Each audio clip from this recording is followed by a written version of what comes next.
day, everyone. Welcome to 90211. I'm Tiffany Rothman, and here I am with my wonderful and amazing co host, Chris Sloan. Hello, How are you? Tiffany. Hello, hello. Today, the topic we're going to talk about is addictions.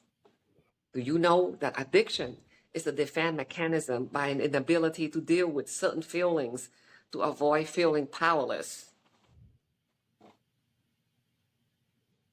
The addict, he had to compensate his or her feeling for their anxiety, low self-esteem and doubt, and the use of drug and gambling. It provides short-term confidence as a feeling of being accepted. You know what I mean? Well, I never gambled to feel accepted. When I gambled, it was because I wanted to win money. So I did it for the money. At least I think I did. Yes, but you're not an addict. What? But you're not an addict. I was when I was younger. When I was in my early 20s, I was somewhat addicted to gambling. Yes. But you didn't. I don't know. I mean, gambling is also a subcultural thing within the family. Like people, they go to Las Vegas, they set up gambling, but it's mostly for fun. Especially a lot of times in the Asian culture, like the Vietnamese culture, on New Year's, it's a lot of gambling. I was introduced to gambling as a kid, like a lot of kids, between playing bingo, which is a form of gambling, and the scratch offs, when you would go down to the corner store for your parents to pick up something for them and they wanted maybe a scratch off lottery ticket.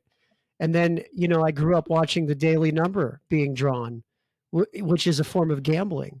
So for some people, especially in the United States, gambling is a part of your life from the moment you could start to recollect things, if that makes sense. Yeah. We're introduced to it. The And question is, how far does it go?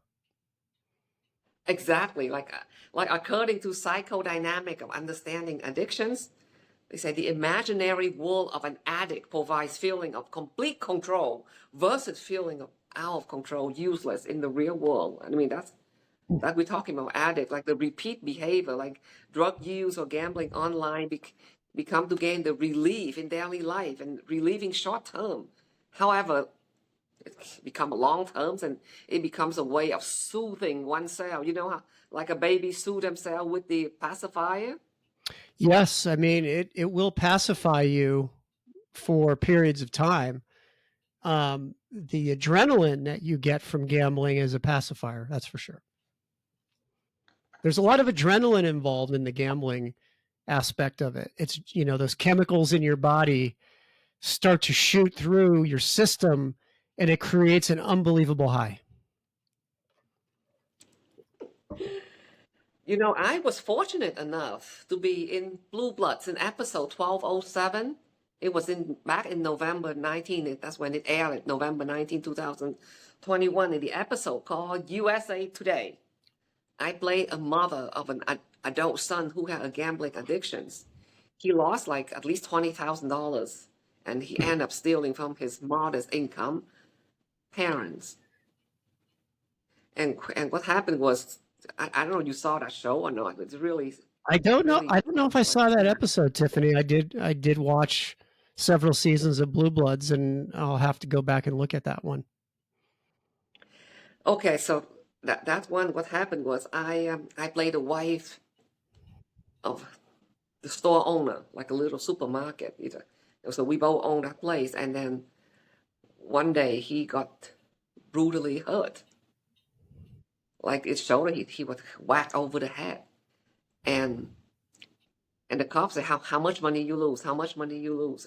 And I was in the background, like next to him, but in the back behind him, crying already. And he whispered to the cop, $20,000. That when I completely went off.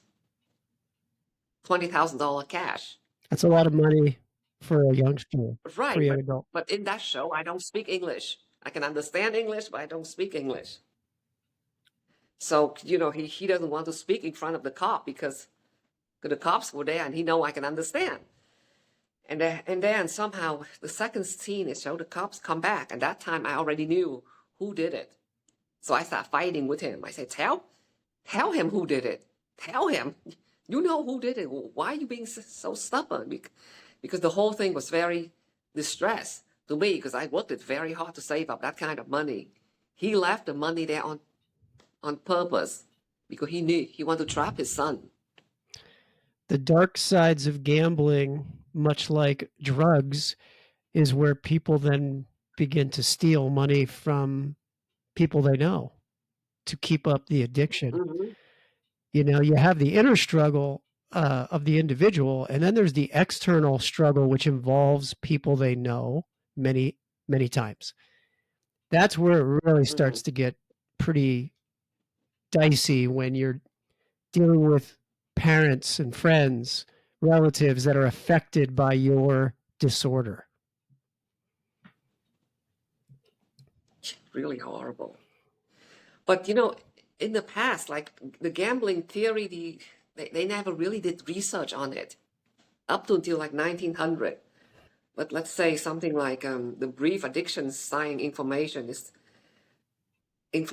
source. It said something like in the 50s, the theory of gambling. Before that, there's some research, but there hardly any research that related to the gambling problem. But like in the early 1900s, Sigmund Freud indicated gambling is like a substitution for masturbations. The problem is rooted in the pervasive conflict over masturbation. The desire to gratify oneself is accompanied by self-criticism following the giving act.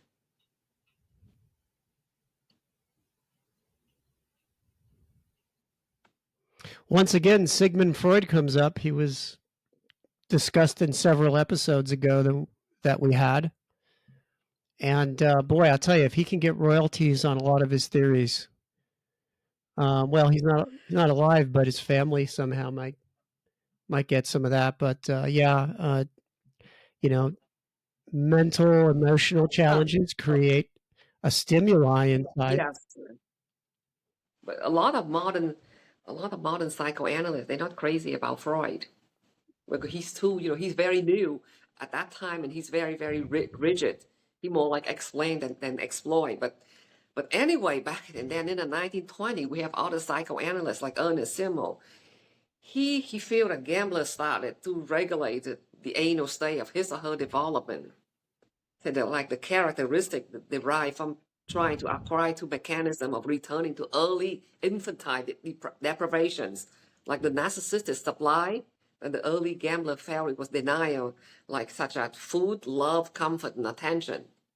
So like if you have a lot of drive, you have a lot of need, that probably can develop from it. But that's just one of it, one of the theory. Because people with a lot of drive, a lot of need, they tend to have to suffer a lot because nobody can really fulfill them. They have to find a way to fulfill themselves. You know what I mean? Like a parent, the mother used to take care of the child. And if the child demand is like this big, and the mother can only understand this big, the gap missing is this big. That's how I see it.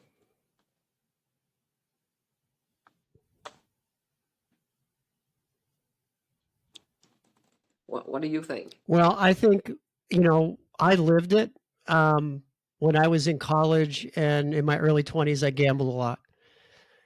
But I didn't gamble, in my opinion, because of these reasons. I gambled for the money. I was looking at. But you're not an addict. You gamble for the money. There's a big difference. Well, but I Some had to people, they though. gamble. It wasn't that it was a hobby. I was addicted to it. I had to do it, but I did it for the money, if that makes sense. So did you ever go to jail? I mean, did you ever, do Well, I anything so sacrificed severe? things because of it, where I lost money and then went weeks without money, knowing that I was Yeah. risking the money in my pocket, and there were weeks that I lost the money that I had for the next few weeks. So at the time I was living with my father, sleeping on his Did he know? couch, and Did he know? I don't think he really knew what was going on in that sense, but I think he probably was just questioning, what was, I was in college then. Well, what was I going to do for a job? You need money, even if you're in college, you need money. But my thought is, one, I wanted to take the easier way out, and I thought, well, it's easier to just gamble than to go to work for minimum wage. And I had done that. I had worked, minimum wage jobs in college as a 19-year-old, 20-year-old. But We all do. as I started to realize that the ability to earn more money in a shorter time gambling became my addiction, because I would work with people at these, part-time jobs that I could make in 1 or 2 hours gambling that they would make all week working a part-time job and going to school. So I looked at it like, hey, I'll just gamble, you know. Um, and it wasn't until probably a couple of years in, I was probably, I don't know, maybe 22, that I realized it wasn't worth it anymore. And then I realized I hated losing money more than I loved winning. But I remember, opening up the newspaper and looking at the games that day, and I knew I had to bet on somebody. Um, so it was pretty interesting. But I just Wow. self-contained myself and realized it wasn't worth it. And I remember when I placed my last bet. See, you're able to control it, so that's not an addiction. So Well, it was an so move on. addiction for a couple of years when I had no money because I was losing it to gambling. That was an addiction. But my my statement is you can get yourself out of an addiction yourself. It doesn't mean that you Oh, don't have an addiction because you can't stop. I know a lot of people that had gambling addictions that stopped on their own. An example is a very good friend of mine, who was actually a guest on our show a while ago, who's a performance coach. His name is Don. He actually had to go to a casino and sign a release on his own accord to ban him from the casino, so he could stop hmm himself from going to the casino and gambling, because he was very addicted to cards, playing Texas Hold'em. So he went on his own accord and signed a paper with management at the casino saying, listen, I have a problem. You got to ban me. And he did it on his own. So there are cases where you could be kind of addicted to something and still stop. I mean, we know people that are addicted to cigarettes and after 20 years stop on their own.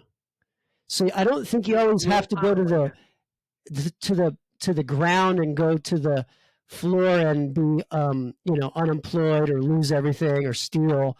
There's a lot of people more so that are in addictions to the point where they could still get themselves out of it if they want to. There's probably more people in an addiction right now that will get themselves out of it more than you see the extreme stories in a movie or TV. But there are some that will Yeah. destroy their lives, and I've seen some people like Oh, that yeah. too. Yeah. One of my colleague many years ago, she told me, oh, she was living in Queens, New York. I said, oh, lovely. How you get your house? And she said, addiction foreclosure. I said, excuse me? She said, the owner, he owned XYZ amount. I mean, it sounds really cheap now, but this is a while ago. And that's all he need to pay off. So she gave him the amount that he asked for. So she was able to buy the house under the market price. But probably not much under, but you know what I mean by that? Well, there are those extreme. Yes. There's definitely some extreme cases where people lose their life, right? They lose all their money, they lose their friends, Yeah. they lose their Yeah. spouse, Yeah. their house. Very extreme cases. I challenge though, like does it really go back to some of the bits and pieces you were talking about earlier about. Yes, but the theory is interesting. But like put it this way, like Rene Lafort, the theory suggests that gambling represents an erotic enhancement of fear. And Ernest Jones implied that gambling is sublimation of avoidable aggression toward the father.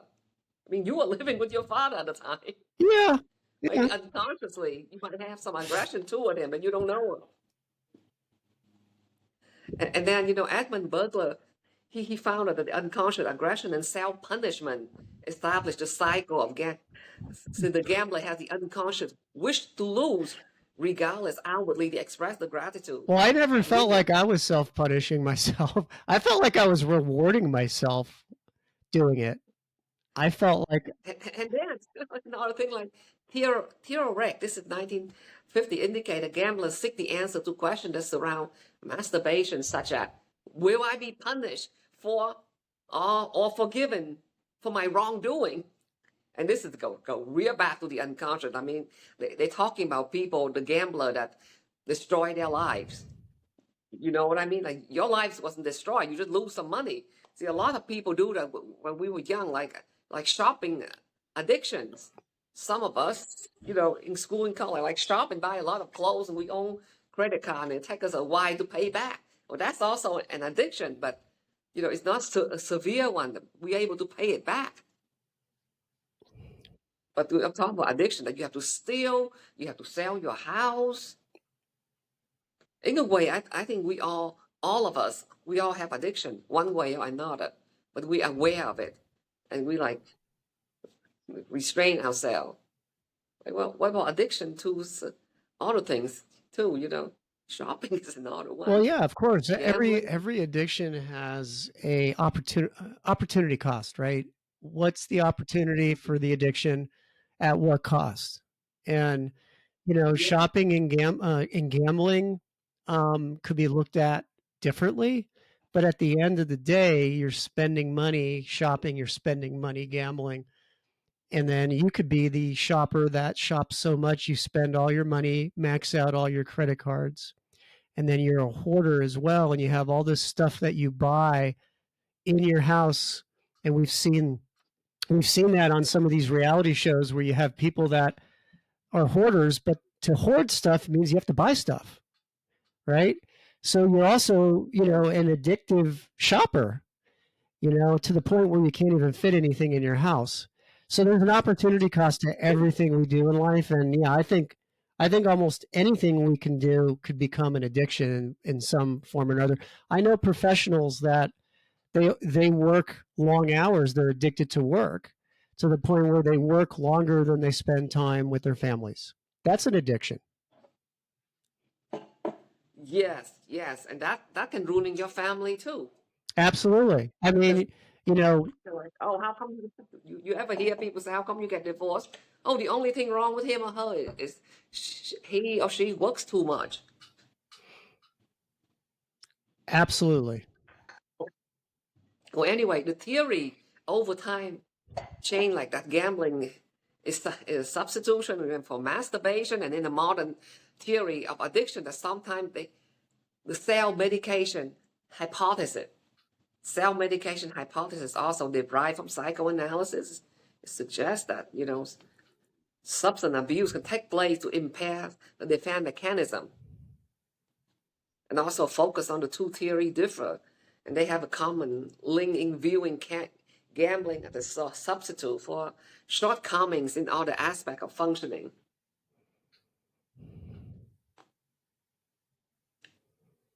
Uh, Also, what do you think about that? Self medication. I mean that probably make more sense to me. Self medication hypothesis is also derived from psychoanalysis. And these two theory common link on viewing. It can be interesting. The old one is about masturbation, and now it's a self medication hypothesis. See, now it's a modern day because people do self medicate a lot. And gambling addiction it's like similar to self medications. Medications. So we medicate ourselves with addictions.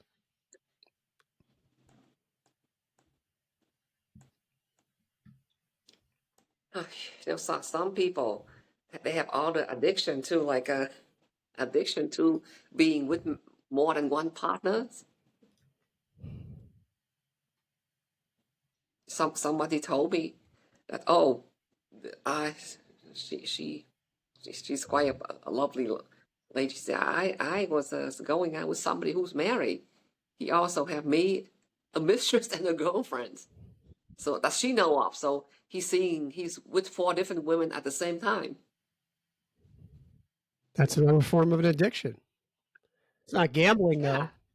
though, Well, No, it's not right. gambling, but bottom line, it sounds like therapist is a lot cheaper. Go to psychoanalysis, emotional education is a lot cheaper than. I mean, if he has 4 different women, they're not going to spend a lot of money on him. I mean, even if you have to go out, you split half, it's still a lot of money Well, to the child. it's like I'll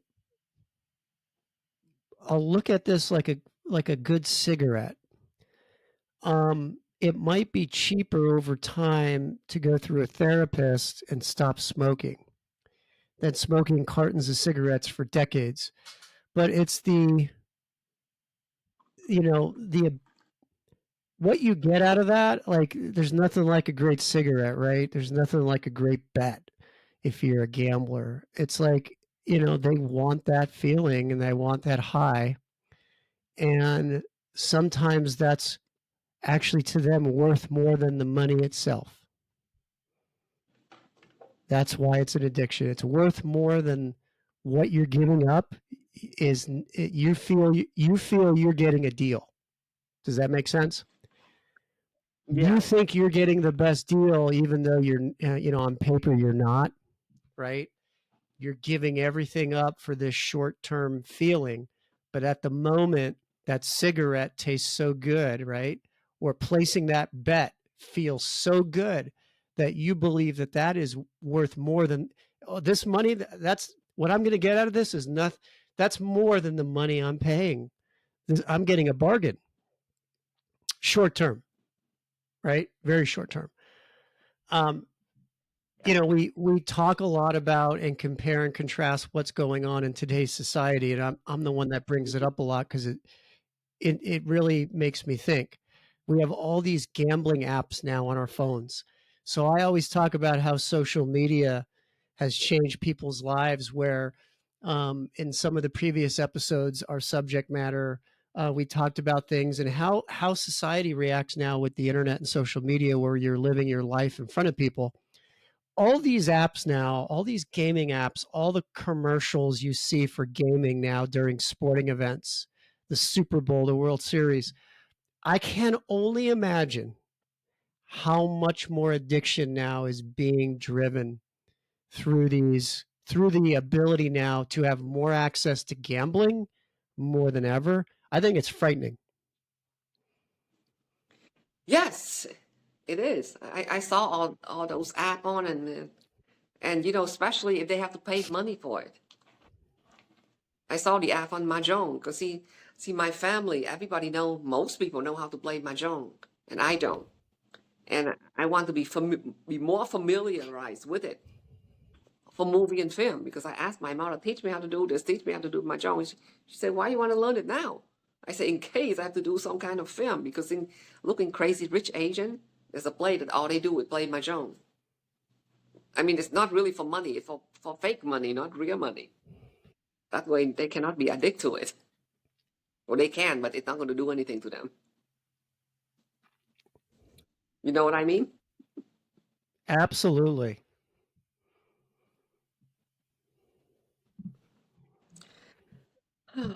Sorry, but anyway, gambling addiction, bottom line, it can really ruining family lives, break up marriage, children suffer,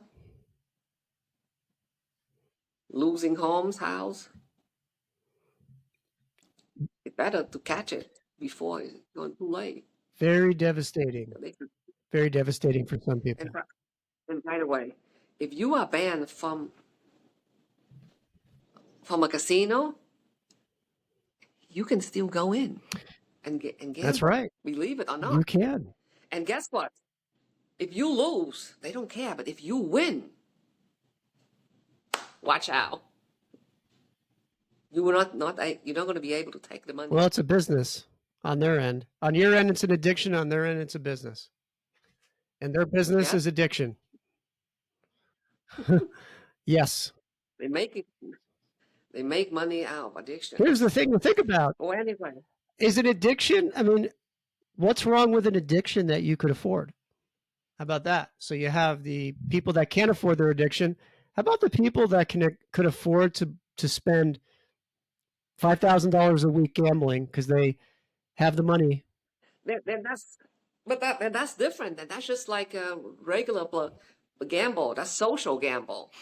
Like if you are very wealthy, you make $1 million a year, and that you have $1 million to spend a year beside your mortgage, your utility, your clothes, your food, and you say, okay, I can afford to lose 5,000 a year. That means 60,000, 5,000 a week. That means or a month. Let's say a month, because my math is not good. That's 60,000 a year. Let's say you're able to do that, and you're able to function, and that would be fine as long as it doesn't hurt your life in any So other way. addictions, if you could afford them, are okay. It would be an addiction, because that's just that's social gambling. It would not be But an I addiction, would just like drinking socially. I would say that the people that could afford it, if their money went away, I think some of them would still gamble. I think I don't think they would just stop. That's a real addiction. That's a sickness. Addiction is a sickness, not something that you can afford. Like right now, if I said like, oh, let's go to the bar and have a couple drink, and we all can do it weekly, and we're functioning. It's only a couple of drink a week. We're not going to be, become sick, become a severe alcoholic or whatsoever from it. So that's the question then. If you could afford something, it's not an addiction. If I could afford to take drugs.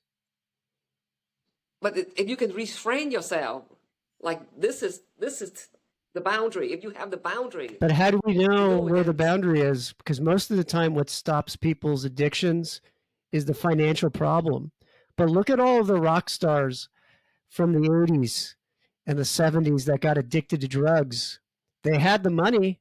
They never had a problem with the money.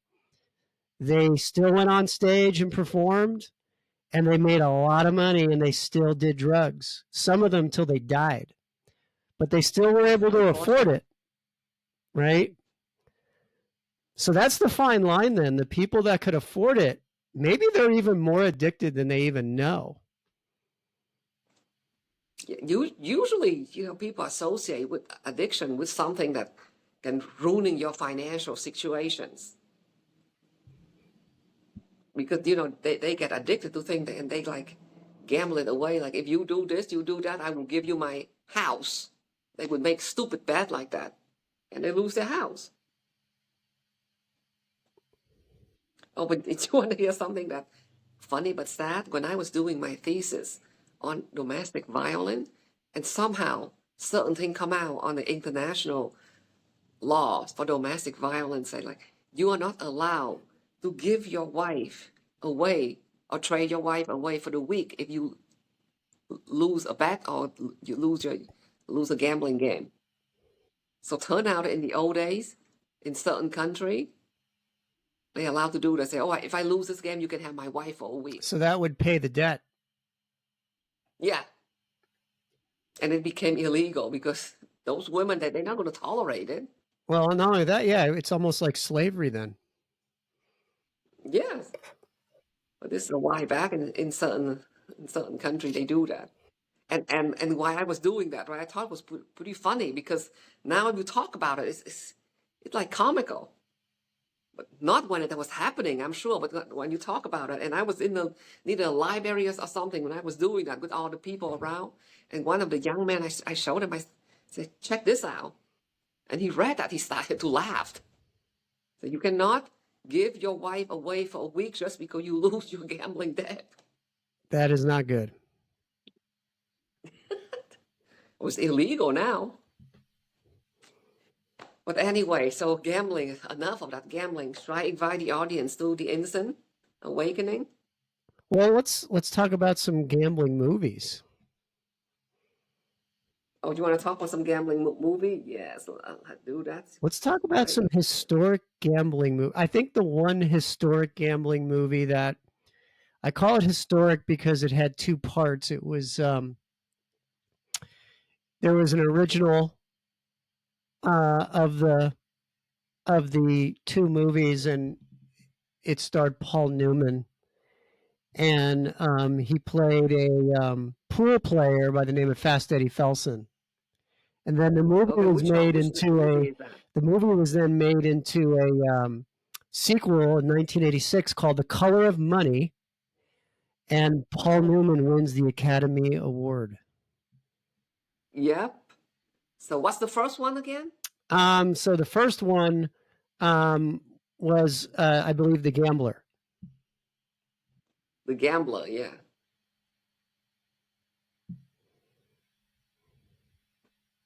The Gambler. Okay. Oh, I'm sorry. No, Starting Paul it Newman. wasn't called The Gambler. Hold on a second. Hold on a second. I'm getting my The information Hustler. crossed. What's that? The Hustler. Hustler. Yes.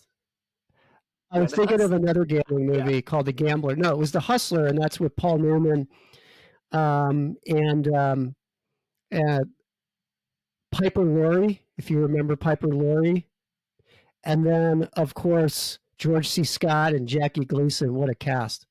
Um, and that created the character. And then years later, he finds this young pool player, Tom Cruise, and takes him under his wing, takes him on the road, and shows him the ropes. Great movie again, The Color of Money. The Gambler. That was actually a movie with Kenny Rogers, based off the song too. Which song did he wrote for that? What song? You don't know that Kenny Rogers song? Never count your money when you're sitting at the table. There'll be time enough for counting when the dealing's done. You got to know when to hold 'em, know when Oh to yeah, yeah, fold 'em, know when yeah. to walk Is that away, about gambling? know when to run. You never count your money when you're sitting at the table. There'll be time enough for counting when the dealing's done. Yeah, yeah. All right. I don't Great. know where that came from. I love that song. Yeah. So that's about gambling, huh? I think it's about gambling from the lyrics. Oh boy.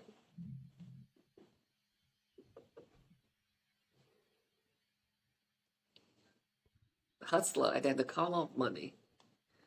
What about another Paul Newman film, The Sting? Which Paul Newman movie? The Oh, Sting. The Gambling Sting. movies. That's a classic. Yeah. Robert Shaw's in that. Classic actor. They, you know, they Robert Robert Redford. Redford. Yeah, I mean, it kind of. Shaw played by Paul Newman, yep. And Kelly played by Robert Redford. Yep. Okay. Oh boy. Ooh. That's like so they gamble away like probably over in $11 million nowadays. That's what it's worth back then. $500,000. That's like 11 million nowadays. That's a lot. Yeah, I would say A that's a lot lot of of money. destructive. Yeah, a lot of destructiveness.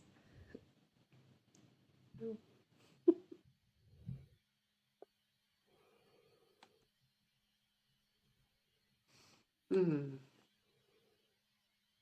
So now all about the gambling and the movies. And can I invite the audience to the instant healing now? Let's heal. Let's heal all the gamblers and Yeah, the let's people heal that have now. All addictions out there. It's a bad thing. Gambling can be dangerous. Yeah, let me burn the incense. Yeah.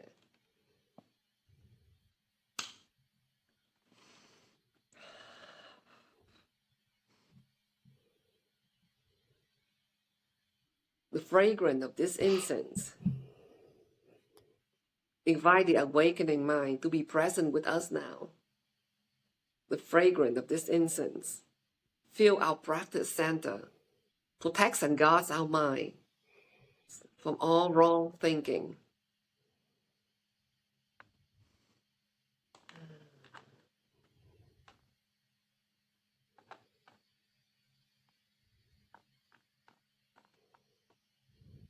Protect and guard our mind from all wrong thinking. So let's see. Let me pull up the Kuan Yi card now. Oh, look what I got today. It's 8 immortal. What do you think the 8 immortal is? Well, I know it's the number 8. This message. The message we've been receiving is unconditional loving, fearless, and encouraging of Kuan Yi to be our true self from the highest guidance. The 8 immortals and all the being divine light, divine love are guiding us. Close our eyes and visualize 8 divine, unconditional, divine loves around us and say, I call upon beings that love me unconditionally to assist me in providing clear and helpful, unconditional, loving, true highest guidance in answer of my questions. Thank you, beloved. Namaste.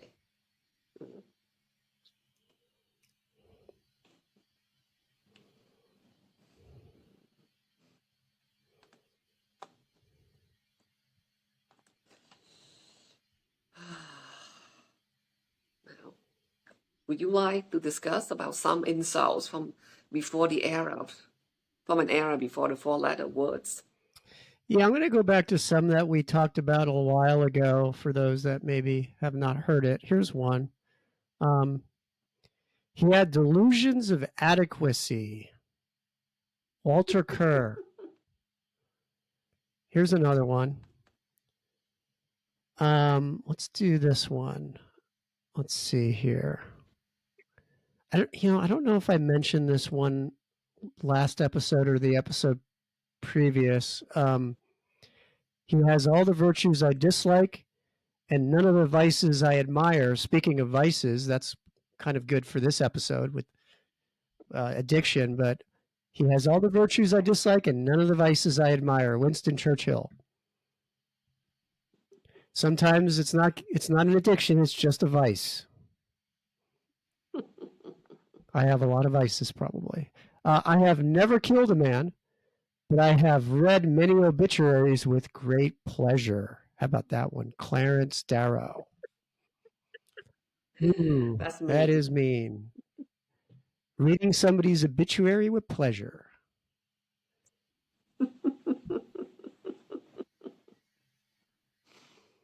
Here's another one. He has no enemies, but is intensely disliked by his friends. I know I had mentioned that in earlier episodes. Oscar Wilde, the great Oscar Wilde. Oh, I love Oscar Wilde. Like, I can resist anything but temptations. And it's not enough that you succeed. Your friends must fail. That sounds very, very common amongst people.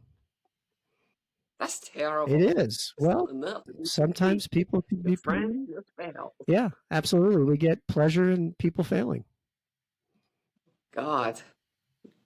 And he had to say your friends. You Yeah. know? If he said your enemies or people that you dislike, I can understand, but your friends. Because you don't sometimes focus enough on your enemies as much as you focus on your friends. But how many Yeah, of your friends probably. are friends to you? Maybe they're more like enemies, even though they're quote unquote your friends. That's why you get pleasure in their failure. Terrible. Very, very bad. Very bad. And then he has never been known to use a word that might send a reader to the dictionary. William Faulkner about Ernest Hemingway. Mm-mm-mm. Poor Faulkner. Does he really think big emotions come from big words? Hemingway about Faulkner. Why, those two, they really know how to give it to each other.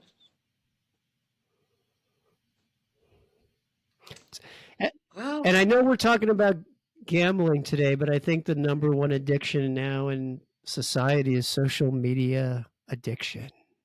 We cannot stop looking at our phones. We cannot stop looking at people's posts and scrolling and replying and liking. Such an addiction. yes, but you know, you also have to know one thing. For certain job, including actors, they only give you 5 minutes to get back to them. Yeah, why is that? So That's not a lot of being time. on the phone, yeah, that's a problem. That is a problem. Well, do you want to take us out of the episode and into our closure here, Tiffany? Yes. Yes. Thank you, everyone. I'm Tiffany Rothman from Filter 90211 with my wonderful and amazing co-host, Chris Sloan. Thank you for your attention, and we'll see you next week. I got to get going, Tiffany. I got to go place a bet. So Bye. bye.